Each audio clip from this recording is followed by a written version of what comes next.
Hello दोस्तों, नमस्कार।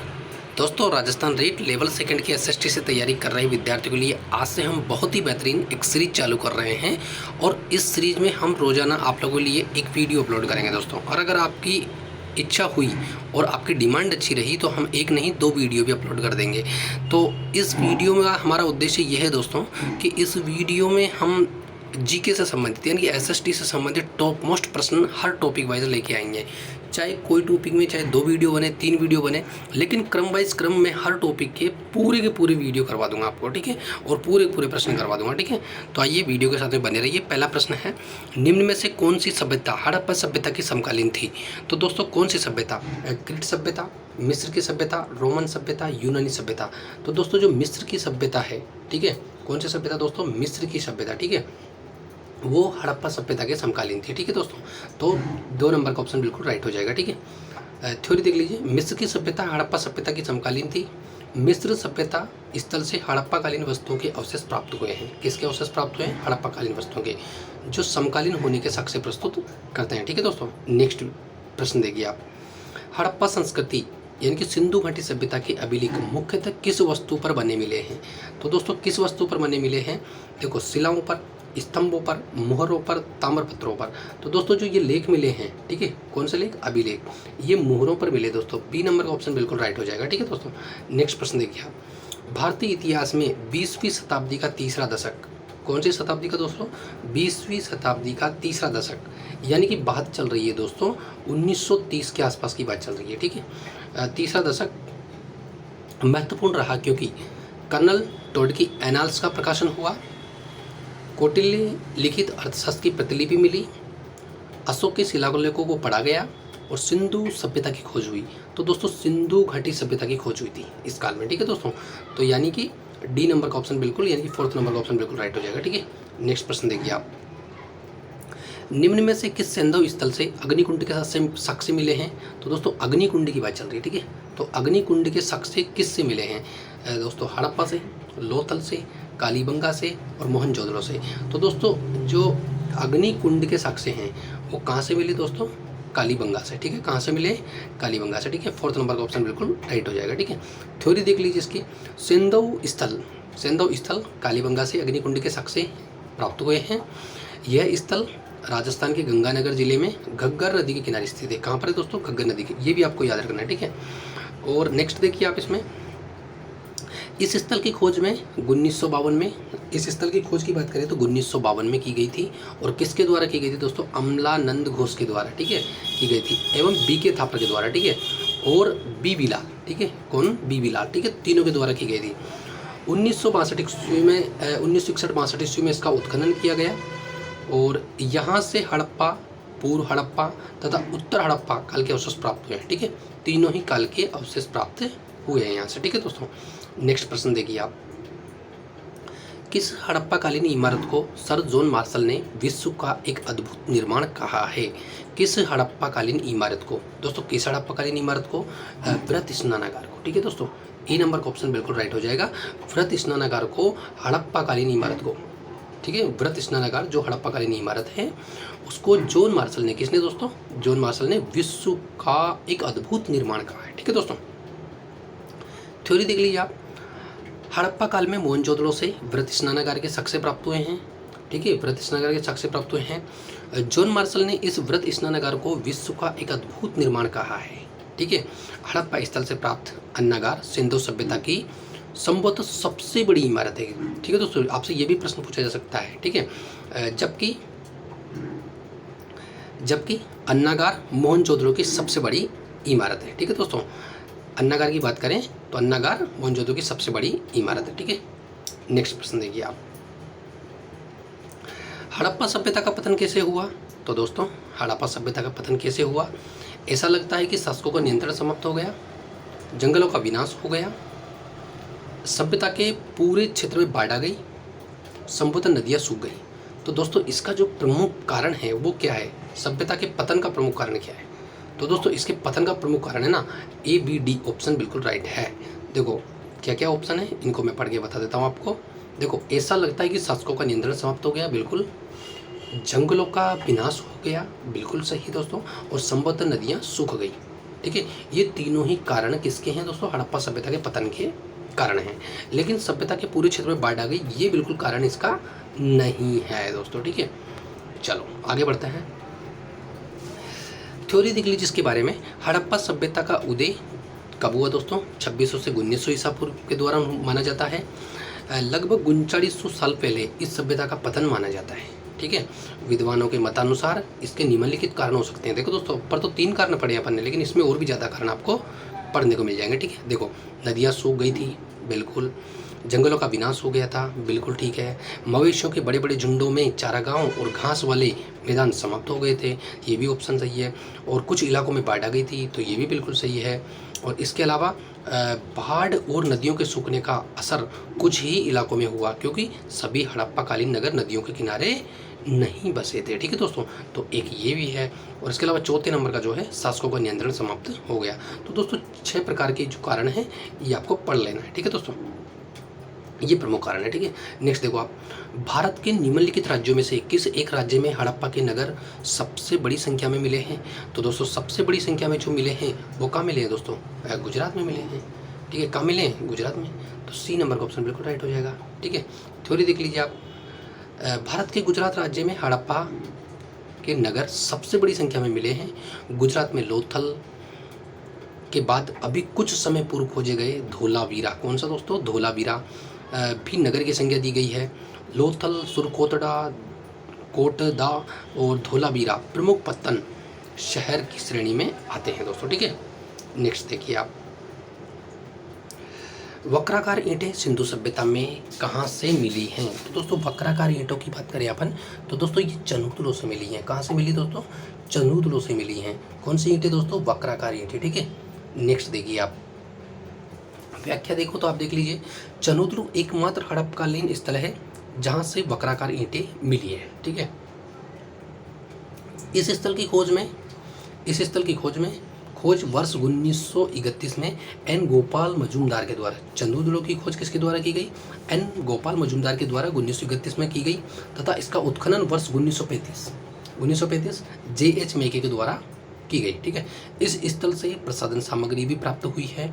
यह स्थल सिंधु नदी के बाएं किनारे पर पाकिस्तान के सिंध प्रांत में स्थित था, जबकि कालीबंगा से अलंकृत ईंटों एवं कृषि कर्म के साक्ष्य मिले हैं, तथा लोथल से मृण मूर्ति यानी कि मम्मी के साक्ष्य मिले हैं, ठीक है दोस्तों। तो ये भी प्रश्न कई बार पूछा गया है, मम्मी के साक्ष्य मिले हैं, तो कहाँ से मिले हैं? ये चनूदलों से मिले दोस्तों, ठीक है। ये सब चीज़ें, ठीक है। नेक्स्ट देखिए आप दोस्तों, ये सीरीज में आप लोगों के लिए जब तक आपका एग्जाम नहीं होगा तब तक पूरी टोटल एसएसटी की पूरी जीके आपकी सोल्व करवा दूंगा, ठीक है। लेकिन आपको थोड़ा सा ये है कि इस वीडियो को शेयर कर देना है अपने भाई लोगों तक, ताकि मुझे अगर इसका मोटिवेशन मिलता है और मुझे इस वीडियो से अगर एनर्जी मिलती है तो दोस्तों मैं आप लोगों के लिए नेक्स्ट वीडियो जरूर लेके आऊँगा, ठीक है दोस्तों। तो आपको इतने से मदद करनी है, ठीक है। कालीबंगा किस राज्य में स्थित है? तो दोस्तों कालीबंगा की बात करें तो कालीबंगा कहाँ पर है दोस्तों? राजस्थान में, ठीक है। थ्योरी देख लीजिए। कालीबंगा हड़प्पाकालीन स्थल है। कालीबंगा का शाब्दिक अर्थ है काले रंग की चूड़ियाँ। ये स्थल राजस्थान में स्थित है। और राजस्थान की बात करें तो अपन गंगानगर और हनुमानगढ़ 2 जिलों में, ठीक है। और कहाँ पर? गग्गर नदी के किनारे, ठीक है। इस स्थल की खोज की बात करें तो 1952 में अमलानंद घोष के द्वारा की गई थी, ठीक है, इसने की थी। और स्थल की खुदाई की बात करें तो बीबी का लाल और बी के थापड़, ठीक है, इन दोनों ने की थी। इस स्थल से हड़प्पाकालीन कृषि के साक्ष्य प्राप्त हुए हैं, साथ ही यज्ञ वेदिकाएं भी प्राप्त हुई हैं। क्या प्राप्त हुई है? यज्ञ वेदिकाएं भी प्राप्त हुई है। यहाँ से प्राक हड़प्पा के साक्ष्य भी मिले हैं, ठीक है। प्राक हड़प्पा के साक्ष्य भी मिले हैं, ठीक है दोस्तों। नेक्स्ट देखिए आप, निम्नलिखित में से वस्तु विनिमय पद्धति की सही विशेषता कौन सी है? तो दोस्तों वस्तु विनिमय यानी कि वस्तुओं का आदान प्रदान, ठीक है। तो इसकी प्रमुख विशेषता क्या है? ठीक है, तो देखो यह धन का उपयोग किए बिना वस्तुओं की अदला बदली का व्यापार है, ठीक है दोस्तों। तो ए नंबर का ऑप्शन बिल्कुल राइट हो जाएगा, ठीक है। व्याख्या देख लीजिए आप, वस्तु विनिमय पद्धति के अंतर्गत धन का उपयोग किए बिना यानी कि धन का उपयोग नहीं करना है और क्या करना है? वस्तुओं की अदला बदली करके व्यापार किया जाता था। जैसे मान लो कोई चीज़ ले ली, उस चीज़ के बदले में, जैसे हड़प्पाकालीन लोग क्या करते थे? गाय को क्या करते थे? दे देते थे, ठीक है, व्यापार के बदले में। जैसे मान लो कोई वस्तु खरीदी तो उसकी वस्तु खरीद ली और गाय दे दी, ठीक है। तो इस तरह से वस्तुओं का आदान प्रदान करते थे। प्राचीन काल में इसी पद्धति से व्यापार होता था, ठीक है दोस्तों, ठीक है। नेक्स्ट देखिए आप, निम्नलिखित में से कौन सा पूरा पाषाण स्थल है? तो दोस्तों पूरा पाषाण स्थल की बात करें दोस्तों तो भीमबेटका है जो पूरा पाषाणकालीन स्थल है दोस्तों, ठीक है। ये नंबर का ऑप्शन बिल्कुल राइट हो जाएगा, ठीक है। व्याख्या देख लीजिए, भीमबेटका एक समृद्ध पूरा पाषाणकालीन स्थल है। भीमबेटका रायसेन जिला मध्य प्रदेश में स्थित है, ठीक है, भोपाल के पास में है, ठीक है। भीमबेटका गुफाओं से शैल चित्रों के अवशेष प्राप्त हुए हैं, ठीक है। नेक्स्ट देखिए आप, नीचे कुछ स्थानों एवं वर्तमान राज्य के नाम दिए गए हैं जहां अनाज और पालतू पशुओं के प्रमाण साक्ष्य पाए गए हैं। तो देखिए कौन कौन से हैं दोस्तों, चिरांद, कोल्डीहवा, बुरजहोम, हलूर और इधर दे रखे हैं वर्तमान राज्य। तो दोस्तों स्थान का नाम दे रखा है और वर्तमान राज्य दे रखा है। तो दोस्तों देखो चिरांद की बात करें तो चिरांद कहाँ पर पहुँच जाएगा दोस्तों, चिरांद बिहार में था। देखो दोस्तों चिरांद की बात करें तो चिरांद कहाँ पर था, बिहार के अंदर, ठीक है। कोल्डी हवा की बात करें दोस्तों तो कोल्डी हवा कहाँ है, उत्तर प्रदेश के अंदर, ठीक है, बी नंबर पे चल जाएगा। बुरजहोम की बात करें दोस्तों तो बुरजहोम कहाँ पर है, कश्मीर के अंदर। और हालूर की बचा कहाँ है, आंध्र प्रदेश। तो हालूर कहाँ पर है, आंध्र प्रदेश में, ठीक है। तो इसमें कूट दे रखा है नीचे, तो कूट पे देख लेते हैं अपन, कूट में सी नंबर का ऑप्शन बिल्कुल राइट हो जाएगा, ठीक है। नेक्स्ट देखिए आप, इंडस को संस्कृत भाषा में किस नाम से जाना जाता है? तो दोस्तों इंडस को संस्कृत भाषा में किस नाम से जाना जाता है? तो दोस्तों इंडस को संस्कृत भाषा की बात करें तो सिंधु के नाम से जाना जाता है, ठीक है दोस्तों। सी नंबर का ऑप्शन बिल्कुल राइट हो जाएगा, ठीक है। नेक्स्ट देखिए आप, निम्नलिखित में से कौन सा से कथन सिंधु घाटी सभ्यता के संदर्भ में सही है? देखो सिंधु घाटी सभ्यता के संदर्भ में कौन सा सही है? मोहनजोदड़ो में एक विशेष तालाब था जिसे पुरातत्वविदों ने महान स्नानागार कहा था। लोथल तथा कालीबंगा में आग की वेदी थी। तो दोस्तों ए और बी दोनों ही ऑप्शन बिल्कुल सही है, ठीक है दोस्तों। लोथल एवं कालीबंगा में अग्नि वेदिका के साक्ष्य मिले हैं और मोहनजोदड़ो में एक विशेष तालाब था जिसे पुरातत्वविदों ने क्या कहा है, महान स्नानागार कहा है। तो ए और बी यानी कि सी नंबर का ऑप्शन बिल्कुल राइट हो जाएगा, ठीक है दोस्तों। नेक्स्ट देखिए आप, निम्नलिखित में से कौन सा हड़प्पा का स्थल नहीं है? तो दोस्तों हड़प्पा का स्थल कौन सा नहीं है? देखो दोस्तों राखीगढ़ी बिल्कुल है, सोतका को है, ये भी है, चिरांद भी है, यानी कि गंवरे वाला ये नहीं है दोस्तों, ठीक है।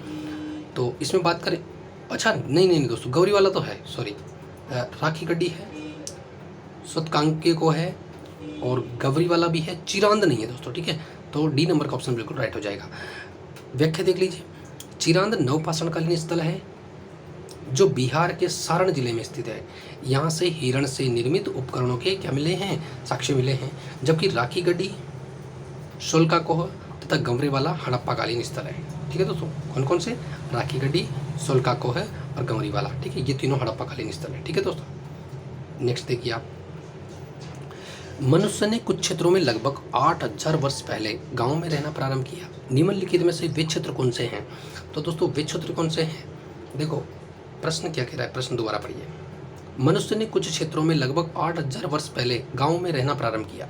निम्नलिखित में से वे क्षेत्र कौन से हैं? तो दोस्तों वे क्षेत्र कौन से हैं, सुलेमान एवं किरथर की पहाड़ियाँ, ठीक है, बी नंबर का ऑप्शन बिल्कुल राइट हो जाएगा, ठीक है। व्याख्या दे लीजिए आप, सुलेमान तथा किरथर पहाड़ियों की खोज पुरातत्वविदों द्वारा की गई जो लगभग 8000 ईसा पूर्व मानव निवास की स्थिति को दर्शाता है, ठीक है दोस्तों। वर्तमान में ये स्थान क्रमशः पाकिस्तान और अफगानिस्तान में स्थित है। मेहरगढ़ यहीं स्थित है, क्या दोस्तों, मेहरगढ़, ठीक है, जहाँ पर प्राचीनतम मानव बस्ती के प्रमाण पाए गए हैं। यहाँ से नवपाषाण काल तथा हड़प्पा काल के साक्ष्य प्राप्त हुए हैं, ठीक है दोस्तों। नेक्स्ट प्रश्न देखिए आप, मध्य प्रदेश में स्थित भीमबेटका एक पुरा पाषाणिक स्थल है, पुरा पाषाणिक स्थल है। तो दोस्तों ए नंबर का ऑप्शन बिल्कुल राइट हो जाएगा, ठीक है, पुरा पाषाणिक, ठीक है। पुरा पाषाणिक स्थल भीमबेटका मध्य प्रदेश में स्थित है। भीमबेटका गुफा से शैल चित्रों के अवशेष मिलते हैं, ठीक है दोस्तों। नेक्स्ट देखिए आप, किस स्थान पर मृतक को प्राय उत्तर की ओर सिर करके दफनाया जाता था? तो दोस्तों इनाम गांव में, ठीक है, मृतक को कैसे दफनाया जाता था, उत्तर की ओर सिर करके, ठीक है दोस्तों। ए नंबर का ऑप्शन बिल्कुल राइट हो जाएगा, ठीक है। ताम्र पाषाणिक स्थल इनाम गांव महाराष्ट्र राज्य में स्थित है। यहाँ से कब्र के साक्ष्य प्राप्त हुए हैं। जिसमें मृत को, किसको दोस्तों, मृत को उत्तर दक्षिण दिशा में दफनाया गया था, जिसमें मृतक का सिर उत्तर की ओर था। ठीक है दोस्तों। नेक्स्ट देखिए आप, एम्फोरा एक था, तो दोस्तों एम्फोरा एक था लंबा एवं दोनों तरफ हत्थे वाला जार। ठीक है दोस्तों, एम्फोरा क्या था दोस्तों, एम्फोरा क्या था, लंबा एवं दोनों तरफ हत्थे वाला जार। ठीक है दोस्तों। नेक्स्ट देखिए आप, आकार में लंबा था तो दोनों तरफ हत्थे लगे, हत्थे वाले जार को एम्फोरा जार कहा जाता है। ठीक है। रोमन साम्राज्य में काली मिर्च की इतनी मांग थी कि इसे नाम से पुकारते थे, काला जादू, काला ताबीज, काला सोना, काला पत्थर। तो दोस्तों इसको काला सोना, ठीक है दोस्तों, इस नाम से काला सोना। ठीक है। रोमन साम्राज्य में काली मिर्च को काला सोना कहा जाता था। रोमन लोगों द्वारा इसे अधिक प्रयोग किए जाने के कारण यवन प्रिया, क्या दोस्तों, यवन प्रिया भी कहा जाता था। ठीक है दोस्तों। नेक्स्ट देखिए आप, लोथल था हड़प्पा सभ्यता का बंदरगाह एवं व्यापारिक केंद्र। बिल्कुल दोस्तों, पहला ही ऑप्शन बिल्कुल राइट हो जाएगा। ठीक है। तो लोथल क्या था, हड़प्पा सभ्यता का बंदरगाह एवं व्यापारिक केंद्र। ठीक है दोस्तों। नेक्स्ट देखिए आप, लोथल गुजरात राज्य में भोगवा नदी पर स्थित एक हड़प्पाकालीन बंदरगाह एवं व्यापारिक स्थल था। यहाँ से गोदीवाड़ा के शक से प्राप्त हुए हैं। किसके दोस्तों, गोदीवाड़ा के। और गोदीवाड़ा का मतलब क्या होता है, बंदरगाह। ठीक है दोस्तों। नेक्स्ट देखो आप, भारत की प्राचीनतम नवपाषाणिक बस्ती है, प्राचीनतम नवपाषाणिक बस्ती है। तो दोस्तों प्राचीनतम नवपाषाणिक बस्ती की बात करें तो दोस्तों वो है मेहरगढ़। ठीक है दोस्तों, डी नंबर का ऑप्शन बिल्कुल राइट हो जाएगा। तो दोस्तों ये टॉप मोस्ट प्रश्न थे। ऐसे ही प्रश्न मैं आप लोगों के लिए फिर लेके आऊँगा। सिर्फ आपको क्या करना है दोस्तों, आपको वीडियो को शेयर कर देना है। दोस्तों जितना वीडियो को आप शेयर करेंगे मुझे दोस्तों मोटिवेशन मिलेगा, मोटिवेशन मिलेगा तो मैं आपको और अच्छी वीडियो लेके आऊँगा। और मैं आपसे वादा कर रहा हूँ दोस्तों कि रीड एसएसटी के वो टॉप मोस्ट प्रश्न है मेरे पास में, उन पूरे प्रश्नों को आपको सुन करवा दूंगा और इनसे बाहर एक भी प्रश्न नहीं जाएगा दोस्तों। ठीक है। तो धन्यवाद, फिर मिलते हैं नेक्स्ट वीडियो में, तब तक के लिए नमस्कार।